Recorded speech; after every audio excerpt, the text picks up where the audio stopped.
No, 437. Combining work with gratitude. So why can't a man do both things? If he feels the need for a guarantee, let him keep on working to add up as much money as he wants to guarantee his future. But at the same time, let him be busy thinking all these thoughts of gratitude and appreciation. Right? That's what the haLevavos is talking about here. That the person what he wants a mashkin. He wants to know that he's covered.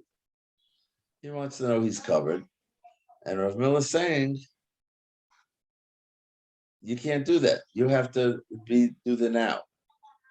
You have to do the now. You have to be involved with the now. You don't have a right to say,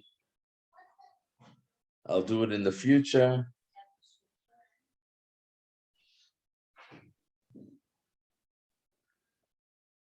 Right? He said in the last paragraph. Then Hashem said, if a person says, I'm willing to do that, I'm willing to devote my life to thinking of these things, but first give me all I need for the future, Hashem says, no, I pay you every day for what you do. So if you utilize your life to thank me, I'll give you bread, and you'll thank me for the bread. If you utilize your life to thank me every day for your health, I'll give you health. That's how Avodas Hashem, which we do every day for what we get every day. But we're told that he doesn't guarantee it ahead of time. Just as we're not expected to do mitzvahs ahead of time. So he says, he has no objection to a person making money. Some of us did say you can't make money. No objection to a person managing his business. You're allowed to have money. He's not saying you're not allowed to have money. But right now, day by day, this man has to be a servant of Hashem. You got to be active now. You can't say, I'm too busy now. I have to make money. I'm too busy to serve Hashem. And according to what we're learning, serving Hashem means feeling gratitude, thanking Hashem for what he's given us. Right? He says that's the minimum of what is Hashem. I can't be too busy saying I can't do it now. So first I got to fill my bank account. But you could be making money. You could have a business. He has to dedicate time to study Chovos haLevavos. He has to think about these things to train his mind to finally he's able to do the minimal service of being grateful for everything. If he does that, Hashem has no objections to living a normal life, even putting money in the bank, working to build up a future for himself, and buying insurance for himself and his family. All these things are kosher as long as he's fulfilling Avodas Hashem right now. The mashkin, Bala Mashkin says, I can't do Avodas Hashem now. I need first to have my nest egg, whatever it's called. I need first to know that I have the money. Then I'll be able to dedicate myself to Avodas Hashem. Says Rav Miller, haLevavos, that's not what the says Rav Miller, the haLevavos is not saying that I can't make money and I can't put money away and I can't invest money. But it can't be on the cheshbon of that I'm being over Hashem now. I need to be over Hashem now.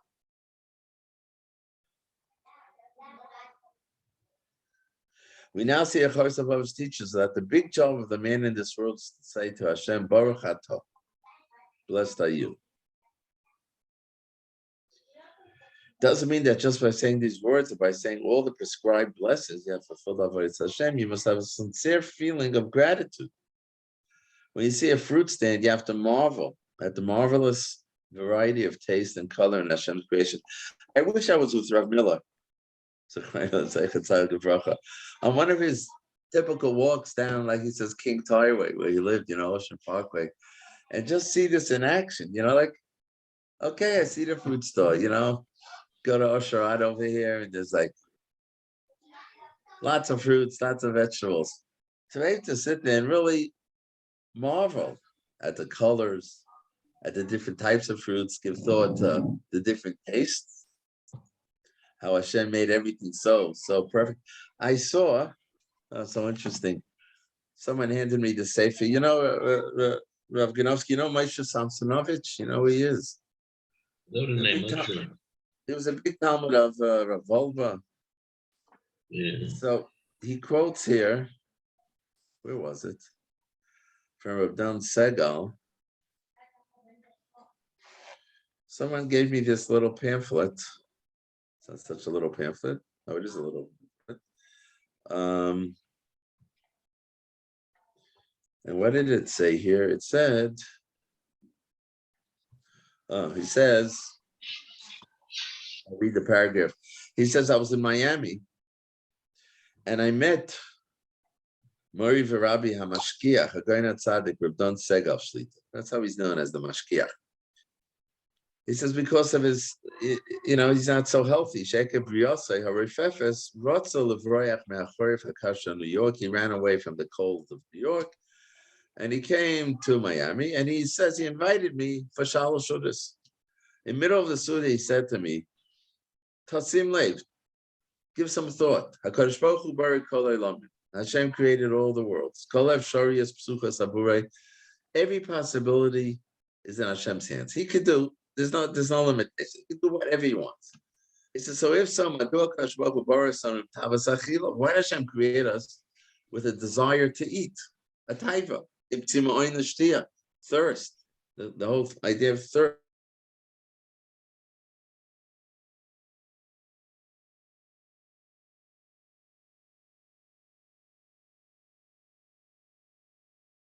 Or things that are sharp, what kind of different taste buds. I like sweet things, I like sharp things. My deliver like birds and a Khmer cover. Said I've done, why not Hashem make us like a car? You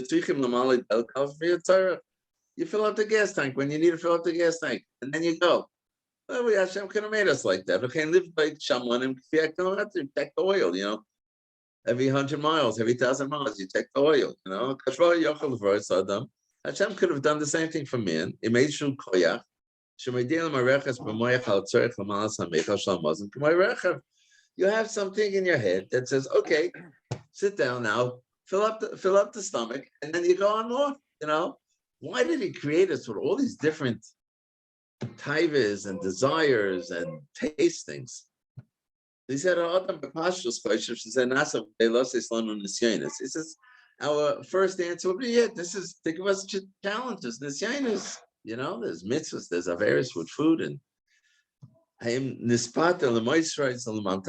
I being seduced for luxuries, for extras, and for sweets? I'm following those desires. Will I just eat when I need to eat to be healthy? That's what I would think to say. He says, Lamita Shadava Omer Abdan, Harbe Mavel and Science is much more than just being a test. He says, when you eat and you enjoy the food, that's Kodesh Kadoshim. If you thank Hashem for the eating. You join, you touch base with the Ruchnis. He brings from the Ruach Chaim that every food has the physical part of it, but it also has the spiritual part of it that feeds the neshama. And he says, so really why Hashem did that was because that way I could thank Hashem. You wouldn't thank Hashem if you put gas in your stomach, you just filled up and you go on further. All of this is an opportunity that I could appreciate what I'm eating and thank Hashem for it. He says, and in that way, I'm not just eating like a cow. And I would be eating like a cow, like a car. Right? And this way I'm eating with a ruchniya side to it. So it's interesting, like this is what Rav Dan is saying also. The appreciation. Thanking Hashem for what I'm eating, for the tastes and the variety and the opportunity to make a bracha. You wouldn't be able to do that so much if you would just, Hashem created us like a car that you just fill up. Once every 1,000 miles, just fill up the battery and then you go right. Hashem could have done that also. So it says, go back to Rav Miller, the same idea. It's not enough just to say the word, just say the brachas. You must have a sincere feeling of gratitude. When you see a fruit stand, you have to marvel. I don't know how I guess if you stand there and you give it some thought. We mentioned a long time ago how Rav Miller writes that when he was in Slobodka, he once laid in a field and studied a dandelion fight. He said a half an hour and an hour, marveling at the intricacies of how it's made and The wind blows that has parachutes and these little seeds fly all over and land somewhere, and then they plant the tremendous chachma in something as simple as that. So if you stand in front of the fruit store and you start thinking about what you're seeing and the different colors and start feeling or in your mind tasting the different tastes. I mean, you could have 5, 6, 7, 8 different apples, different types of apples. Next to it is the oranges and there's the lemons, and pears and the bananas. Just go down the whole thing. And and it brings you to think about the tremendous chesed. We've done said that also when we bench. We said achen v'chesed. Chen is that Hashem created the world in such a beautiful way. That should be for us. We should have favor in our weed. We should enjoy it. When you see the wind blowing, you have to appreciate how wonderful it is when the wind blows and how the world can't endure without winds. Ramil says that the winds are what bring the clouds from over the oceans. The water evaporates into clouds, but if there'll be no winds, then then the clouds would stay over the ocean and the water wouldn't come to you. So there's winds that blow the rain to us. It needs training because most people, even good people, don't even think that way. Hashem's not saying give up your normal life. Again, that's what he's saying. The haLevavos is not saying I can't work, I can't make a profit. No, do these things right now. Learn how to thank Hashem every day and all day long, from the time you get up in the morning till you go to sleep at night. When you open the eyes, first thing is sincerely say Maidan. And when you go to sleep, you say Hamapach Elishem Aleinai. Thank him for allowing you to wake up and thank him for letting you sleep. All day long, you should be thanking Hashem and thinking about him. The fact that all day long you're also busy with your affairs, don't detract from all this. Look at Avraham Avinu, who was busy raising sheep, and yet all day long he was thinking of serving Hashem. So he says, we have now a little picture of what the haLevavos is talking about. So suppose a person says, I'm willing to do it, but I can't clear my mind. I can't make my mind free to think about these things. I'm so intent on preparing for my future. I have to prepare a house. I have to get married. I have to raise children. I have to marry off my daughter. I need money for everything. Hashem says, who's stopping you? But right now, be active in Avodah Hashem the way I told you. If you don't do that, and you merely tell me that you'll do it someday, you're taking a pledge from Hashem. Despite everything is already done for you, you're still saying, Hashem, I know you gave me life. I know you're giving me sight. I know you're giving me the power to think. You're giving me all of that. But I'm not ready yet to serve you because I still have to make some money. He has no objection to becoming a Rothschild, building a big banking house, or setting up an international business. As long as at the same time you're sitting in your office and thanking Hashem. When a check comes in for $50,000 from one customer, you say, I thank you, Hashem, he paid me. And you're so grateful to Hashem. When you go to the bathroom, he accompanies you there. When you come out of the bathroom, say, Baruch Hashem, the body you gave me functioned well. You have to live with that gratitude. And he's saying it's not a stira in making money. But the haLevavos is referring to when someone lives it as a stira and says, I can't do this all now. I need to concentrate on my business. So all day he's busy thanking Hashem. When he eats lunch, he's thanking Hashem for the opportunity to say a blessing of Hamayitzach Hamayaretz. And what a wonderful thing it is to have an additional mitzvah of Natilas Yodayim. There's a story about, there's the few stories. I think we repeated them, but a long time ago. There's a story with Aaron Kalina, that he was sitting with his Hasidim and he made a bracha and he ate something. The Chassid was thinking, what's the difference between the Rebbe and me? He makes a bracha, I make a bracha. We're doing the same thing. Okay, the Rebbe has more kavanah, I have a little less kavanah, but it's the same thing. It's just a little. And the Rebbe turns to him and says, Yasala, what is the difference? I make a bracha, you make a bracha.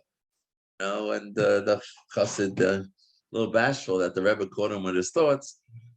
And then the Rebbe says, I'll tell you the difference. You wake up in the morning, you're Yerei Shamayim and you're hungry. and you wouldn't even think of eating without making a bracha. So you make a bracha and then you eat. He says, I wake up in the morning, I want to thank Hashem, I want to make a bracha, but I can't make a bracha unless I eat. So therefore, you eat, you make a bracha so you can eat, and I eat so I can make a bracha. That's a different story. It's a whole different quality, and they say a similar, story in the same vein. I read in the when he was about 103, 104, they had to put a food pipe, and he was crying. And they said to him, relatives said, why are you crying so much? You're 103 years old. That's like part of getting there. He says, I'm not crying about that. He says, I'm not going to make brachas anymore. I'm not going to be eating anymore. He was crying. He's losing that opportunity. Making brachas is expressing gratitude to Hashem when you do it with these thoughts. When the eating is a hekadimtza, so that I can thank Hashem. Right? I make a bracha on an apple, and I think about all the chesed that goes into the apple, and it is marvelous. You could marvel, again, like you said about the bread, the apple, a whole tree comes out of it. You put a seed. How big is a seed? You put it into the ground. You water it, like we said, it becomes mud, and from that grows a whole tree that produces thousands of apples and leaves and branches. If the person thinks about that, you can marvel at Hashem's creation. You can thank him, and that you could do all day. He says, not a steer to making the money. Okay, Haravi. The fourth argument. What's wrong with being this thought process? He says when a person takes a collateral, a security from someone else, it's for one of three reasons. Perhaps the guy who borrowed money will become poor. He won't be able to repay, right? That's why you take collateral. Maybe he won't be able to pay.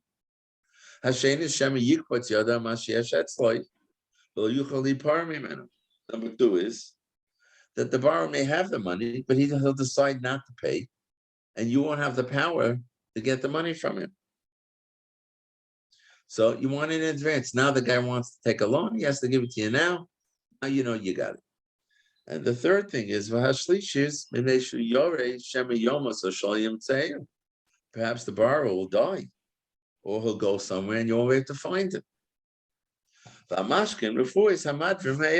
So taking collateral covers all these possibilities. If he becomes poor, I already have the thing. He's not going to want to pay me, I have it already. He dies, I have it already. I don't have to look for him, it's by me.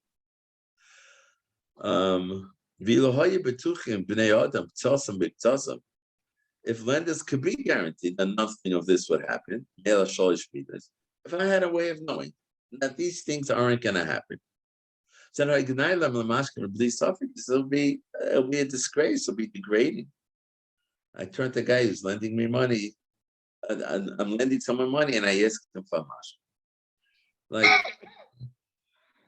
Like so just degrading of the person that you're giving the money to. But the guy borrowing the money understands, because these three things are realities. He may not be able to repay it for whatever reason, or he may decide he doesn't want to pay it, he may disappear. But if none of these things were true, how would you ask a guy, I'm doing you a favor, I'm lending you money, but no, give me something. Right? Now, you're a real nice guy, I ask you a favor and I got to. None of these things are valid. He's not going to become poor. He pays what he says he's going to pay. He lives chai v'kayim rishan v'achroin. He's not going to disappear. He says, how could you degrade Hashem and say, okay, I'll give you, I'll serve you, but I need to know in advance that I have it. That these midos aren't, none of these considerations apply to him. This is such a disgraceful and outrageous thing that you're asking Hashem for mashkin. Hashem says, I got everything. The Goimer, V'Omar, that's the rest of the pasuk. Num Hashem tzavokos, the word of Hashem. The Omar Divrei Yomim, He's saying in davening, wealth and honor come from you. You rule everything. In your hand is power and strength. And it's in your hand to make anyone great or strong. Hashem is all powerful. So to go and turn to him and say, look, I'll give you what you're asking me, but I need some collateral. I need some security that you're gonna do what you said you're gonna do. Says haLevavos, it's like a smack in Hashem's face. It's such a disgrace to do such a thing. And therefore, it's another reason why this is a false thing. Okay, let's stop here, if you don't mind. I did test today what